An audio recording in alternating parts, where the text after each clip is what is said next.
All around us are people who've struggled and succeeded. Now they're changing their lives and the world around them in their own unique ways. Fox Coaching and First Story Strategies bring you these stories and more from the people who make things happen. This is Success Insight. Welcome to Success Insight. I'm Randy Ford. Our guest today is Jim Moran, who's the president of SimplifyISO. Why don't you tell us a little bit about that? Oh, for sure. Thanks, Randy. Back in 1987, the first version of ISO 9001 was released. It was a combination of a bunch of documents.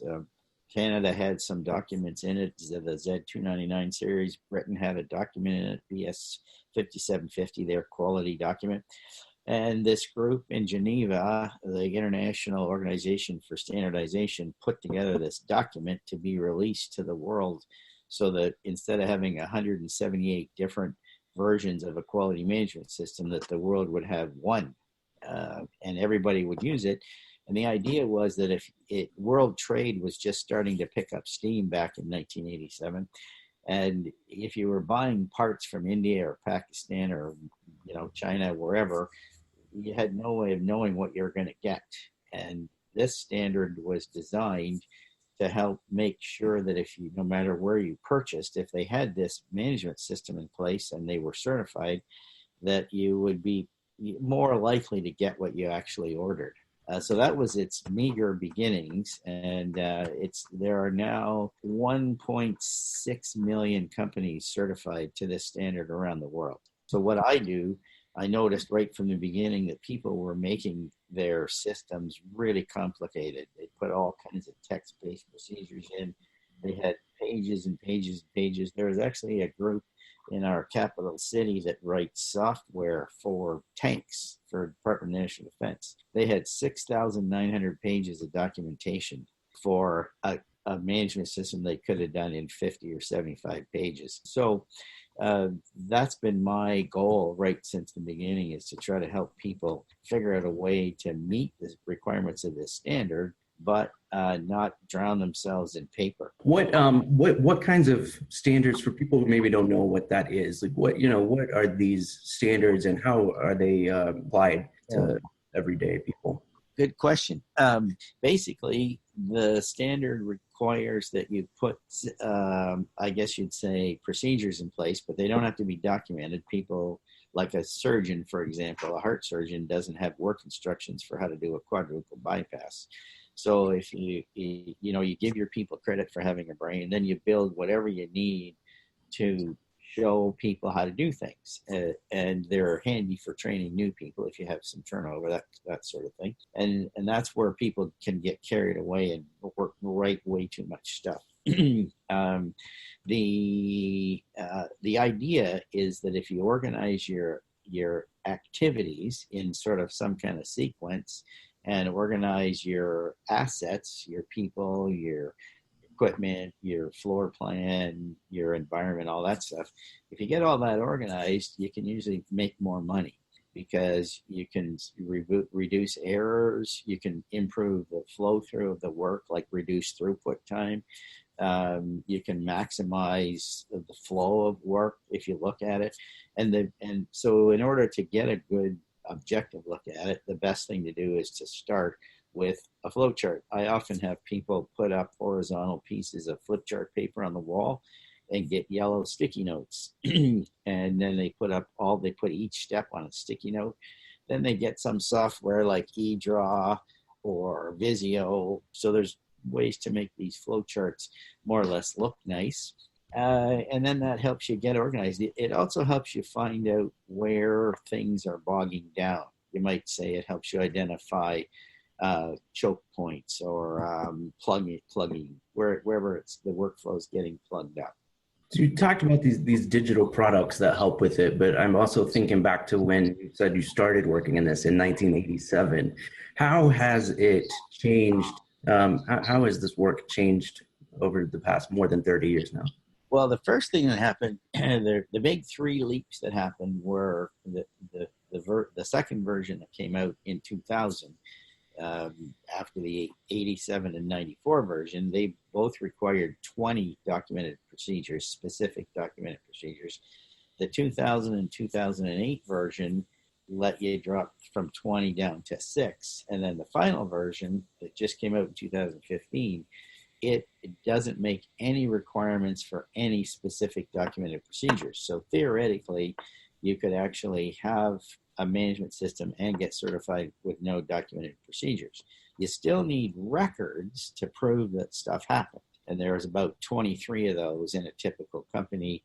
6 of them are related to design. So if you don't do design, it's like 17.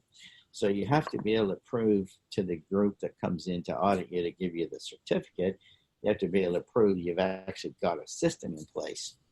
I guess the other thing that it helps purchasers know, or customers, it proves to the customers that if something goes wrong, that you have a formal way or a structured way to fix the problem so it doesn't recur. The idea, of course, is not to have anything go wrong, but that's just not reality. That's not life as we know it. Even just how technology has changed things as well. Yeah, it was all binders back in 1987, pretty much paper. And back then, actually, most companies had a whole series of binders numbered 1 to whatever, 1, 2, 3, 4, 5, 6, 7. And they had this little table that said binder 1 is in the warehouse, binder 2 is in the office, binder 3 is at the shipping dock, binder 4 is in purchasing. So that's all gone now. Of course, everything's in the cloud. Most everything's in the cloud. At the very least, people have them on a shared drive on their own servers at work. It's just, that's changed things a lot. And there have been people like us that have invented software tools to help organizations automate pretty much everything. It's not completely automated. It's difficult, for example, in a machine shop to be fully automated and electronic. So they still use what we would call old school technology, where a form physically travels around with the job from the front to the back. But the big change has been really automating the actual documentation side of the requirements. That's been the biggest thing for sure. What are some of the other jobs you've had? Actually, when I went to university, I worked like most people. I worked in retail. In high school, I worked on the farm south of Detroit in Leamington, where all the Heinz ketchup for Canada used to come from. What others? I was an assistant golf pro after I graduated from university. Then I went into the banking business. That's when I actually started getting into marketing. Then while I was there, I taught school, and I was a full-time university professor for 7 years, from 80 to 87.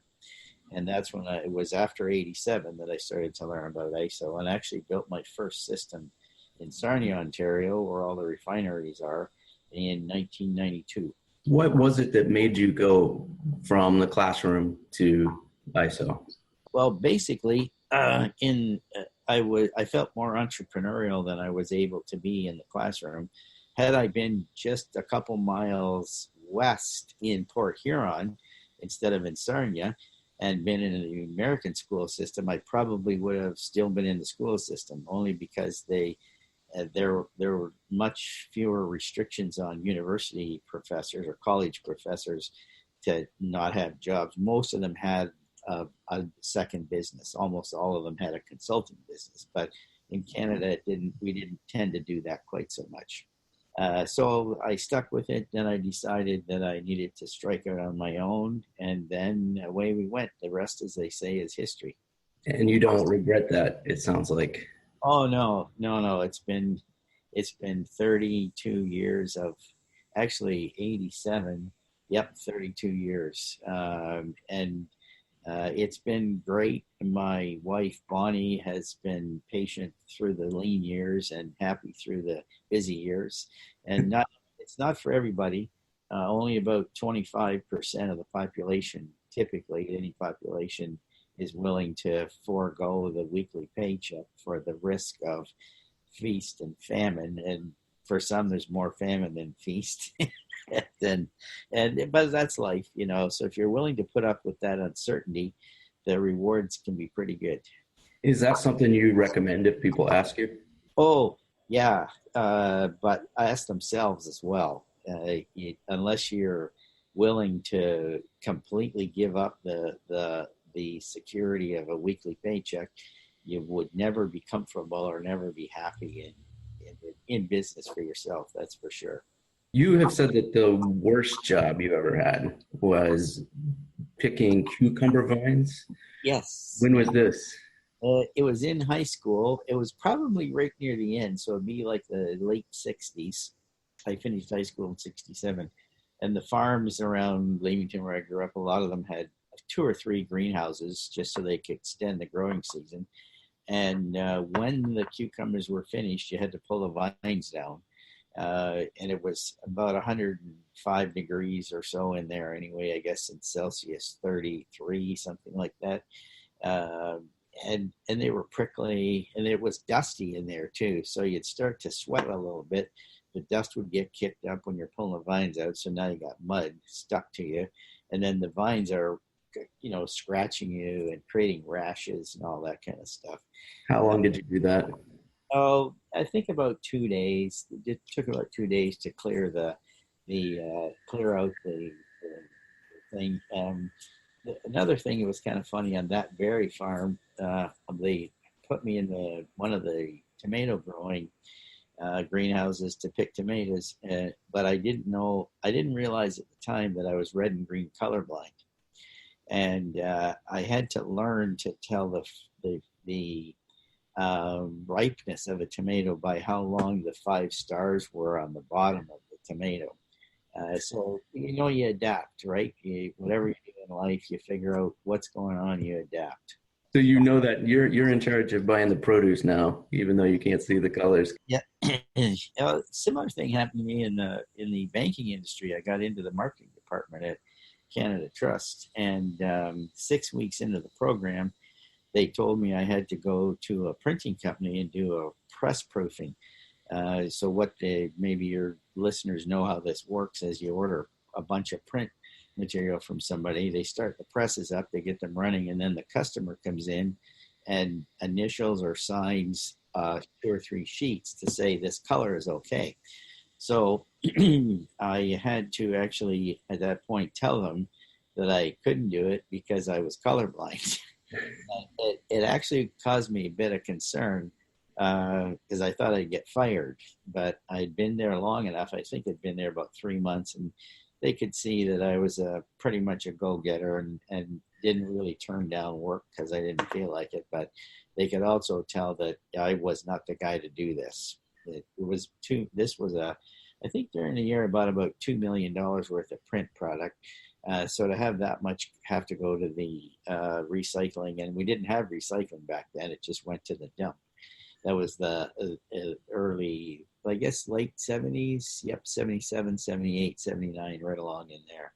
Those kind of funny little things happen to you as you go through life. One of the things that we always like to ask people who come on Success Insight with us is what you would recommend that we and our listeners would check out. First book I think everybody can benefit from in business is the book it's by Deepak Chopra, 7 Spiritual Laws of Success. It's a must read for everybody, just to get your brain in the right place for being successful in business, understanding energy flow, understanding karma, understanding generosity, all that kind of stuff, really important. And another book that's good if you're building a website, and pretty much every business does today, is Donald Miller's book called Story Brand. It's one word, Story Brand.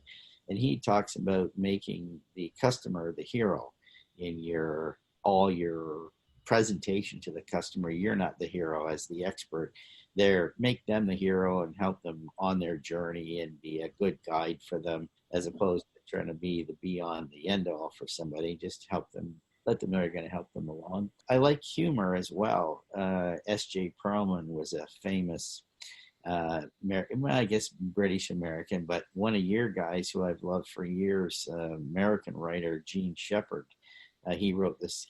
His work was used to make a probably iconic Christmas movie called The Christmas Story. Those were all his stories that made up that book. I've got the 2 books that he wrote. One of them's called In God We Trust, All Others Pay Cash, and the other is called Wanda Hickey's Night of Golden Memories. So those, you have to balance just, plowing into the technical stuff. You have to kind of balance it off, my view anyway, balance it off with something a bit lighter from time to time. Well, thank you for talking to us. I hope you'll take a chance to come back and talk with us more sometime. Absolutely. Love to, Randy. Success Insight is a production of Fox Coaching and First Story Strategies.